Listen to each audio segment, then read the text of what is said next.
भोला, रो भोला।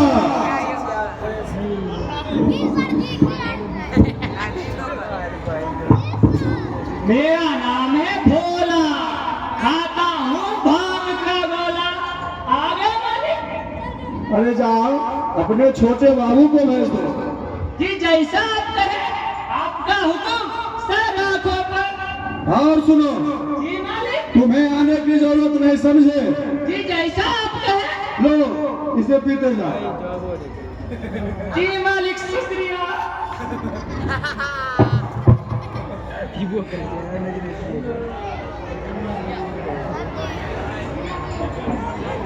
खुश रहो।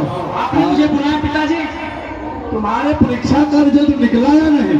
हाँ पिताजी, आज ही तो निकला है।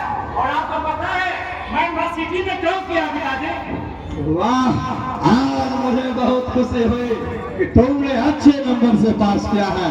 आगे तुमने क्या सोचा है? आगे बस काउंटर और रोबोटिक का असिस्टेंट बनकर प्रैक्टिस करूंगा पिताजी। और क्या, अपना नाम कमाऊंगा, ख्याति अर्जित करूंगा। मुझे भी तो सारा शहर जानता है। आपका मतलब मैं समझा नहीं पिताजी।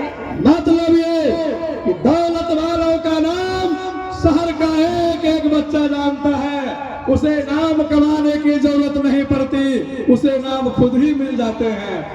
अरे पिताजी, अरे नाम कमाने का क्या, नाम तो चोर और गुंडे भी कमाते हैं। इस समाज में कई ऐसे व्यक्ति बैठे हुए हैं जिनके सामने प्रणाम प्रणाम किए चलते हैं और पीठ पीछे गालियां दिया करते हैं। और जो नाम सम्मान से कमाया जाता है उसका हर वक्त सदा से लिया जाता है। तुम कहना क्या चाहते हो?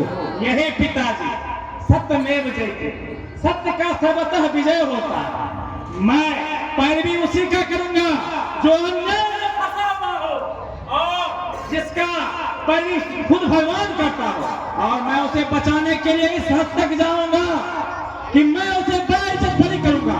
ये भी अमर, तुम्हें सदा सेवा नहीं, हमारी सेवा करनी है। मैंने तुम्हें पढ़ाया लिखाया और पाला पोसा है, तुम्हें और किसी का नहीं। ठाकुर बलवंत सिंह का केस की पैरवी करनी होगी। तुम्हें एडवोकेट का तैनात नहीं, मेरे वकील जगतपाल सिंह का असिस्टेंट बनना होगा। ठाकुर बलवंत सिंह सदा शान से जीना सीखा है, किसी का अपमान सहकर नहीं।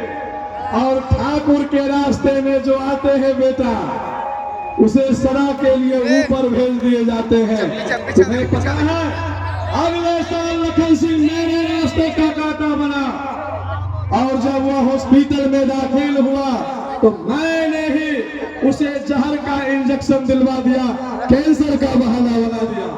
जब इस राज का पता उसके बड़े बेटे बलराम को लगा तो शादी के एक मौके पर मैंने ही अपने आदमियों के द्वारा उनकी हत्या करवा दिए। मुझे लोग सफेद चादर देखकर समाज सेवी कहते हैं। और इतना बता देते हैं, ठाकुर के रास्ते में जो जो भी कांटा बनने की कोशिश करता है उसे ठाकुर रास्ते से हटाना उनका पहला काम होता है। और तुम हो, लेकिन पिताजी, पैरवी करोगे। लेकिन पिताजी, इसके खिलाफ मैं कुछ सुनना पसंद नहीं करूंगा। अरे भोला, मैंने तो तुम्हें मना किया था यहाँ आने से, फिर तुम यहाँ कैसे पहुंचे?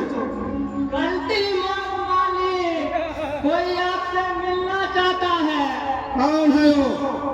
अरे वो जो आपके खेत में काम करता है, वो क्या कहते हैं उसको? अच्छा अच्छा, गौरिया। हाँ मालिक, वही आपसे मिलना चाहता है। जाओ भेज दो उसे। जी अच्छा मालिक।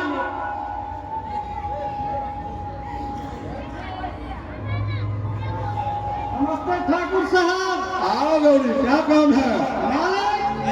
मैं जरा आज छुट्टी लेना चाहता हूँ। आपके यहाँ जो मेरा विजय रहता है ना, उसी के लिए लड़के देखने जा रहा हूँ। मैं सोचता हूँ उसका शादी कहीं करवा दूँ। अब इस तन का क्या भरोसा, कभी हम पका हुआ आम से टूट कर गिर जाएगा।